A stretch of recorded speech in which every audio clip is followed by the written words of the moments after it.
بسم اللہ الرحمن الرحیم۔ السلام علیکم، میں گوہر بٹ آپ کی خدمت میں حاضر ہوں، اور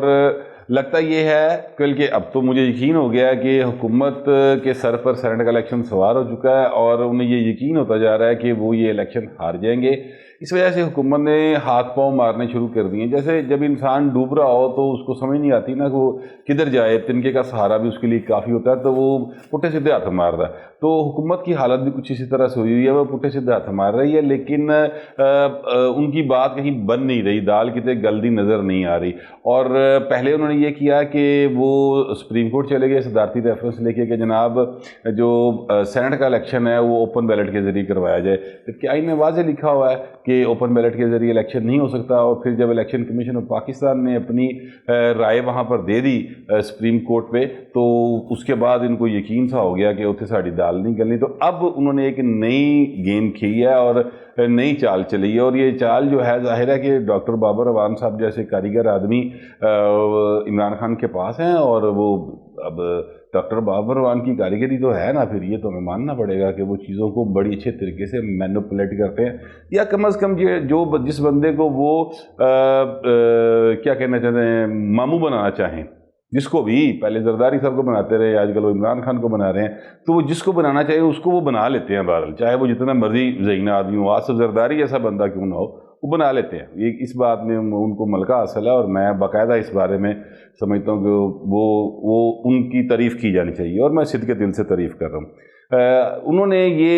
آج آئینی پیکیج کا اعلان کیا ہے، اور انہوں نے کہا ہے کہ جی ہم 3 جگہ پر ترامیم لے کے آ رہے ہیں آئین کے اندر، اور جو لوگ اس کا ساتھ دیں گے وہ حق و سچ کا ساتھ دیں گے، اور جو نہیں دیں گے وہ کرپشن کا ساتھ دیں گے، یعنی وہی بیانیہ۔ سب سے پہلے میں آپ کو بتاتا ہوں کہ وہ آئینی پیکیج کیا لے کے آ رہے ہیں، اور انہوں نے کیا کہا ہے۔ انہوں نے کہا جی آئین کا آرٹیکل 59(2) ہے جس میں ہم ترمیم لا رہے ہیں، اس کے ذریعے اوپن بیلٹ ہوگا، یا آئیڈینٹیفائیبل ووٹ جو ہے وہ ہوگا، جس بندے کو ووٹ کاسٹ کرے گا وہ پتہ چل جائے گا کہ اس نے اس کو ووٹ کاسٹ کیا ہے۔ دوسری وہ ترمیم لا رہے ہیں 63(1)(c) آرٹیکل ہے، اس میں ترمیم لا رہے ہیں، جس میں پہلے یہ تھا کہ کوئی غیر بیرون ملک میں مقیم جو پاکستانی ہے اور دوہری شہریت کے حامل پاکستانی ہیں وہ الیکشن کنٹیسٹ نہیں کر سکتے، لیکن اب وہ یہ ترمیم لے کے آ رہے ہیں کہ وہ الیکشن کنٹیسٹ کر سکیں گے، البتہ جب وہ حلف اٹھائیں گے، یعنی قومی اسمبلی کا، صوبائی اسمبلی کا، سینٹ کا ممبر بنیں گے، جب وہ حلف اٹھائیں گے تو اس سے پہلے انہیں شہریت چھوڑنی ہوگی۔ یہ دوسری ترمیم ہے۔ تیسری ترمیم وہ لا رہے ہیں کہ جی آئین کا آرٹیکل 226 ہے، جس میں وہ ترمیم لا رہے ہیں کہ سینٹ کا الیکشن جو ہے وہ اوپن ہوگا۔ اب یہ ایک ایک کر کے میں آپ کو بتا دیتا ہوں کہ یہ ترمیم کی وجوہات کیا ہیں۔ پہلی بات تو ظاہر ہے کہ ترمیم وہ اس لیے لا رہے ہیں اوپن بیلٹ کی کہ جو صوبائی اسمبلیوں سے سینیٹر منتخب ہونے ہیں، انہیں اس بات کا یقین ہے کہ اگر وہ یہ نہیں کریں گے تو ان کی جو وہ ریکوائرڈ ان کو نمبرز چاہیے سینٹ میں، ان کے سینٹ کے امیدوار جو ہیں وہ ہار جائیں گے۔ اور اس پر انہوں نے الزام یہ لگایا بابر اعوان نے کہ ریٹ نکالا گیا پنجاب کے اندر باقاعدہ، اور اس میں بولیاں لگ رہی ہیں۔ اچھا، یہ بات کسی حد تک درست ہے، اس میں کوئی غلط بات نہیں ہے، لیکن یہ بات اس طرح ہے کہ صرف بولی نہیں لگ رہی، بلکہ ساتھ جو ہے وہ ایک سٹک بھی دکھائی جا رہی ہے۔ سٹک اینڈ کیرٹ کا رول جو ہے وہ یہاں پر لاگو کیا ہوا ہے۔ شہزاد اکبر صاحب پنجاب میں بیٹھے رہے، اینٹی کرپشن بڑی وہ ہوئی ہے، اپنا آج کل تیز ہوئی ہے۔ اسی طرح سے نیب کی طرف سے روزانہ پروانے جا رہے ہیں، اور پھر جو ہے چمک، وہ تو پھر ظاہر ہے کہ حکومت کے پاس تو سب سے زیادہ وسائل ہوتے ہیں نا، کہ جناب آپ کی سڑکیں بنا دیتے ہیں، آپ کو ترقیاتی پیکیج دے دیتے ہیں، اس طرح کی چیزیں وہ ہو رہی ہیں۔ یہ بات ٹھیک ہے۔ دوسری سائڈ سے بھی نون لیگ جو ہے اس کے پاس بھی کافی اس قسم کی چیزیں ہیں، لیکن وہ صرف وعدہ وعیدی کر سکتے ہیں، یا ایک آدھا کو بندہ چودھری تنویر کا جس طرح میں نے ذکر کیا کہ ان کا ذاتی مسئلہ ہے، تو انہوں نے پنڈی ڈویژن کے ارکان کے ساتھ کو تھوڑا سا تیز کیا ہے۔ بلکہ میں نے جب پہلا بھی لاگ ریکارڈ کرایا تو اس وقت تک جو چیز تھی وہ وزیر اعلیٰ پنجاب کے نوٹس میں نہیں تھی، لیکن پھر انہوں نے پنڈی ڈویژن کے ارکان کو بلایا، ان سے بات چیت کی، مگر پنڈی ڈویژن کے ارکان اپنی جگہ پہ قائم ہے اپنے مطالبے کے اوپر، کیونکہ بہرحال چمک بہت اہم ہوتی ہے۔ تو یہ بات بابر اعوان صاحب کی ٹھیک ہے، لیکن جو اگلی بات وہ نہیں کرتے وہ یہ ہے کہ ان کے ارکان خود ان سے ناراض ہیں، اور اس کا باقاعدہ اظہار جو ہے وہ پنجاب کے ارکان اسمبلی بھی کر چکے ہیں اور قومی اسمبلی کے ارکان اسمبلی بھی کر چکے ہیں۔ کل کا جو تھا ان کا پارلیمانی پارٹی کا اجلاس اس میں ارکان نے اٹھ کے کھڑے ہو کے، نور عالم خان صاحب ہیں KPK سے، نجیب ہارون صاحب ہیں کراچی سے، تو ان دونوں نے کھڑے ہو کے کہا کہ خان صاحب یہ سب جھوٹ بول رہے ہیں، یہ سب ڈرامہ کر رہے ہیں، لوگ بھوکے مر رہے ہیں، آپ کو جو کچھ بھی کہہ رہے ہیں حفیظ شیخ صاحب یہ سب جھوٹ بول رہے ہیں، اسد عمر صاحب جھوٹ بول رہے ہیں۔ تو انہوں نے وزراء کی وہ کلاس لی ہے، ایکچولی تو وہ خان صاحب کی کلاس ہے اگر سمجھے، کیونکہ ان کو وزیر خان صاحب نے لگایا ہوا ہے، وہ جو وزیر ہیں وہ پرائم منسٹر کے بہاف پہ سارا کچھ کر رہے ہوتے ہیں، تو وہ لیکن ظاہر ہے خان صاحب نہیں بات سمجھیں گے، بریک سی گل ہے، وہ نہیں سمجھیں گے۔ تو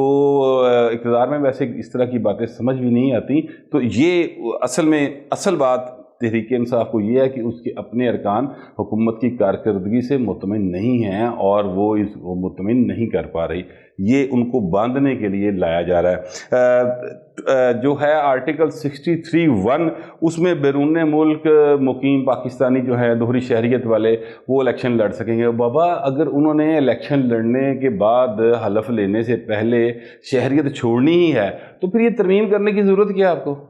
کیا چکر ہے؟ آپ کیوں ترمیم کر رہے ہیں؟ اس کی وجہ یہ ہے کہ جو باہر والے ہیں نا ان کے پاس پیسہ ہے بہت زیادہ،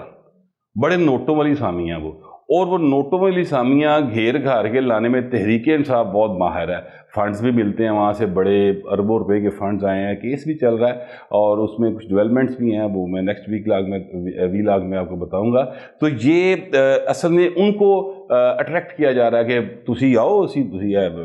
دو 2 کروڑ روپیہ 10 کروڑ روپیہ جو بھی رقم ہوگی طے کریں گے، اس کے بعد ان کو الیکشن لڑایا جائے گا، الیکشن لڑ کے وہ پھر منتخب ہو جائیں گے۔ تو جب یہاں پہ وہ رکنے قومی اسمبلی، صوبائی اسمبلی، سینیٹر منتخب ہو گئے تو اس کے بعد ان کے لیے پھر وہاں کی اس کی کیا حیثیت رہ جاتی ہے شہریت کی؟ وہاں پر تو ان کے پاس اسٹیٹس برقرار رہے گا، وہ ایک ریزیڈنٹ کے طور پہ تو وہاں پہ رہ سکتے ہیں نا۔ تو یہ ایک اصل میں سارا مسئلہ ہے فارن فنڈنگ کو لیگلائز کرنے کا طریقہ کار انہوں نے اپنایا ہے، اس کے علاوہ اس میں کچھ نہیں ہے۔ جیسے ہمارے چودھری سرور صاحب جو گورنر ہیں، انہوں نے الیکشن کنٹیسٹ کیا تھا، وہ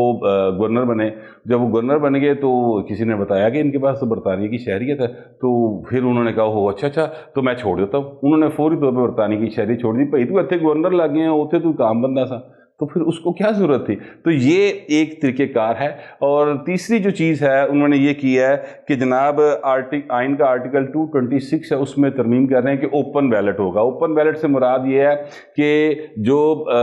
سینٹ کے چیئرمین کا انتخاب ہوگا یا ڈپٹی چیئرمین کا انتخاب ہوگا تو اس میں اسی طرح ڈیوائیڈ کیا جائے گا جس طرح وزیر اعظم یا وزیر اعلیٰ کے انتخاب میں کیا جاتا ہے، تاکہ پتہ چلے ہارس ٹریڈنگ نہ ہو سکے۔ تو بھائی یہ کام آپ کو پہلے کیوں نہیں یاد آیا؟ اپوزیشن کی جو تحریک تھی سینٹ کے چیئرمین کے خلاف وہ ناکام ہوئی، اس وقت کسی کو شرم نہیں آئی کہ آپ نے ووٹ خریدے اور ووٹ آپ کے زیادہ نکل آئے، حالانکہ کلیئر بات ہے آپ کی نہیں تھی۔ تو یہ حکومت جو ہے اس وقت پوری طرح گھبرائی ہوئی ہے اور ان کو وہ کوشش کر رہے ہیں کہ کسی طرح وہ بچ جائیں، لیکن جو حالات دکھائی دے رہے ہیں، جو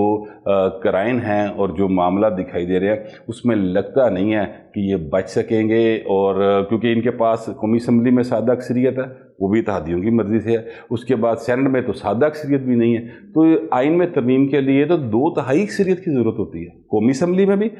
اور آگے سینٹ میں بھی، دونوں جگہ پہ آپ کچھ نہیں۔ تو یہ صرف ایک لالی پاپ ہے، خود کو تسلی دینے والی گل ہے اور اپنے آپ کو صاف شفاف شو کرنے کی بات ہے، جبکہ ایسی حقیقت نہیں ہے۔ حالات ان کے ہاتھ سے باہر جا چکے ہیں، ان کے کنٹرول سے باہر جا چکے ہیں، اور ابھی صرف میں بار بار کہتا ہوں تھوڑے سے وکھرے ہوئے ہیں، تھوڑے سے ہٹ کے کھڑے ہوئے ہیں، ان کے حالات یہ ہو گئے۔ تو سوچے کہ اگر وہ سامنے آگے تو پھر کی بڑھے گا۔ یہ صورتحال تھی، میں نے سوچا آپ تک پہنچا دوں۔ اب تک کے لیے اتنا ہی، ملتے ہیں اگلے ویلاگ۔